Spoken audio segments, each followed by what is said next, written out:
yung baggy beans at saka yung carrots and cheese. Meron po tayong 2 cups ng water kung paano natin papalambutin yung pork at saka yung chicken. Madali lang palang lutuin ito. Kailangan lang pakuluan ang manok at baboy kasama ang mga rekado.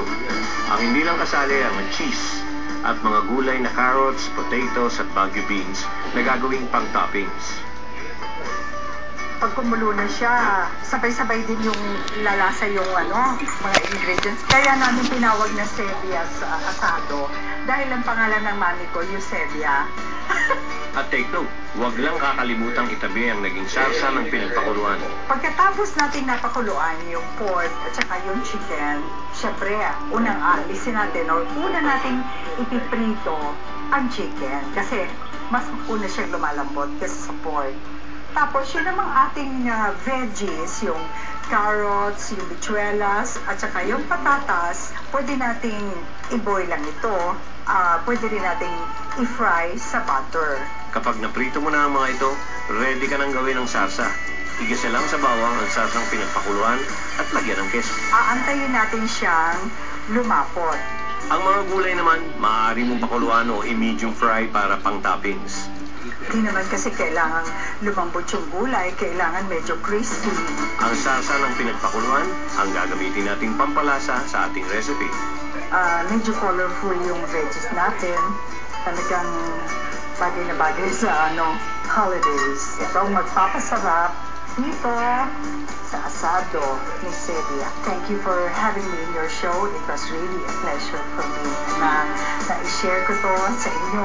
Again, Merry Christmas and Happy New Year. Kita nyo naman, ang Sevia's asado ni Helen. Paskong Pasko tingnan. Napakasarap ihanda ito, lalo na sa Noche Buena. Pero di pa tapos yan, dahil ito pang isa. Ipakilala mo na nga siya, partner. Naku, alam nyo ba kung saan kami magluluto ngayon? Maniwala kayo, beside the pool. Ang ganinong pool ito? Haha, walang iba kung hindi si Marvin Agustin. Siya magluluto sa atin ngayon. Hello, Marvin. Thank you very much for receiving us here. Salamat At alam po. niyo mga kaibigan, espesyal ang lulutuin ni Marvin. Bakit? Puro tira-tira. Oh, Marvin, take it away. Para lalong maging mas special yung after Christmas off, may mga liempo tayong matitira Naku, dyan. mga bagnet. Tapos we have sweet ham, chorizo de Chorizo Bilbao, de- bacon, and of course yung mga gagamitin garlic, onions, eggs, Green and red bell pepper. pepper. Pag Pilipino, gawing espesyal, magsisipon tayo. But Okay. I made the special sauce para sa ating paella na Filipino style. Yeah. Ang magpapalasa sa atin, syempre yung ating kamatis. We diced it na kanina. Tapos, ayun, yung special sauce naman natin, yan ay Ngayon ang misteryo. barbecue sauce, Barbecue sauce. ketchup na sweet blend, at saka dinagdagan ko ng konting sugar, at saka konting pepper.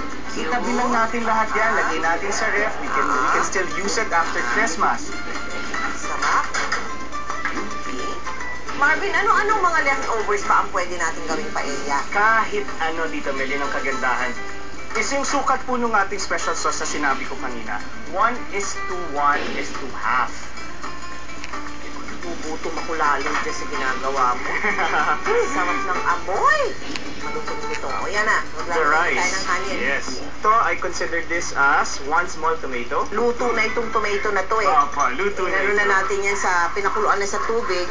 Pepper. Ang ganda ng kulay. Paskong Pasko Talaga pa rin, naman. diba? Christmas na Christmas. Sauce. Naku, ito na special sauce. For Tama. every cup ng na kanin, isang kutsarang spoonful. sauce. Okay. Eh, kung nagtututong ba yan? Hindi naman. Pwede nila yan. Yung kawanan nila sa bahay, Oo. tutulungan nila ng ganyan. Tapos, aayusan mo yan sa ibabaw. Paella.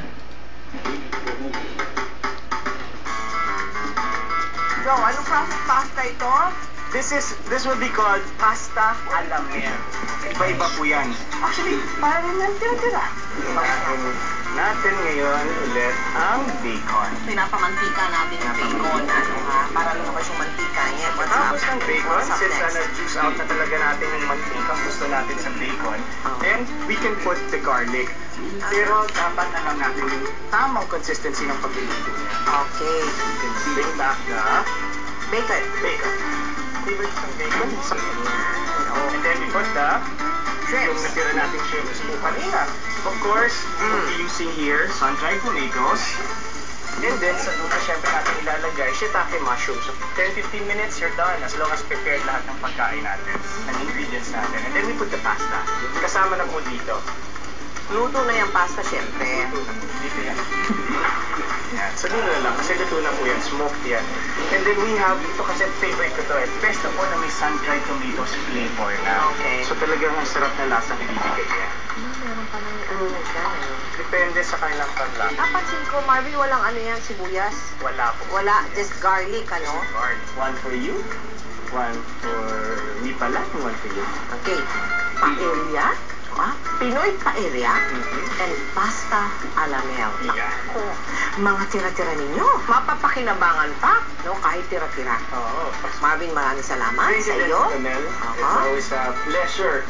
Aba, di syempre itutuloy ko to, no? Masarap eh. Ay! Yummy, yummy, ah. Sa aming pagbabalik, isang usapang nababatay Tapos na, sa Pasko. tapos stop ko na. Magbabalik po ang Mel ninyo. Maligayang Stop. Pasko.